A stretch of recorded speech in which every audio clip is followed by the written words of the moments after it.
omaskandi kumele siwuselebrate ngayo yonke indlela, singafihli ulwazi, singafihli izinto ey'bhalwa nakwamanye ama-platforms njengo-Twitter. Kune-page laphana ku-Twitter 2022 Africa, lilokhu sitholela nje ulwazi, lisibhekele umusic wethu wase-South Africa kakhulukazi, especially ku-Spotify. Kunezinto nje lokhu zenzeka kulo nyaka ey'ningi esilokhu siy'veza, nathi sizokhu sibuya kaninginingi into sixolela mase sibuya kakhulu.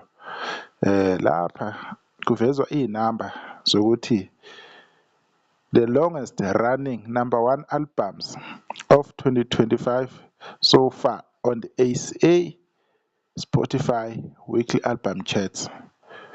Right, kodwa-ke le iphuma ngo-2024 ngoDisemba ngabo yi-7 le abakhuluma ngayo ewunamba bani, ewunamba 3 eKamenzi, kodwa-ke lokho akusekho relevant. Ama-albums asehlala isikhathi eside ewunamba 1 laphana ku-2025. Sibona bani uMenzi uyibambe lapha ku-number 3, uyena esize ngaye esizokhuluma ngaye, siyababona laba abanye abakhona, akunankinga. Sibheka uMenzi nge-album yakhe ethi size siguge, okukhombisayo-ke nokufakazela ukuthi lokhu enikubonayo lapha online ku-Spotify kaMenzi akusikho iphutha, akulona iphutha, akangenile nge-mistake, ungene ngamandla enu, ungene ngokuthi nina niyafuna abe laphana. Ulokhu eqhubekile kanjalo ewenze lowo mlando leyo, njengoba ngangishilo ukuthi kuzoba i-album mhlambe yesibili ezohlanganisa u-60 million streams after eka-SK.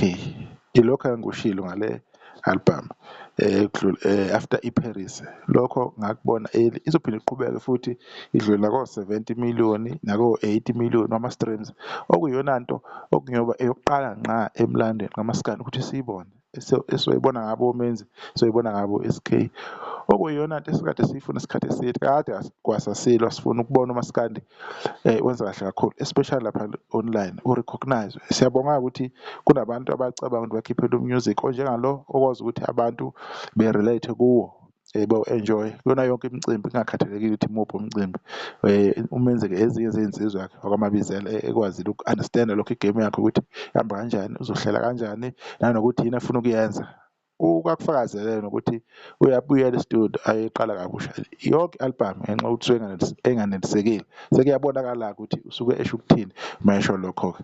Sibonge kakhulu kumaskandi ukuthi kube nomuntu ovela kumaskandi enze lowo mlando lo phakathi kwabantu abanjengoNtsako babuMotha, uma-album athi Thato ya Modimo, lawo ma-album niyawabona ukuthi ahamba kahle kanjani, kodwa-ke umaskandi na uyithole ulapho. Okusazoqhubeka kwenzeke lokho sisazokubona futhi kwenzeka isikhathi eside. Sibonge nje ithuba, bekuyilokho sifuna ukukuveza ngemlando nje nangezinto ezilokhu zenzeka egabeni kamaskandi. Ngiyabonga.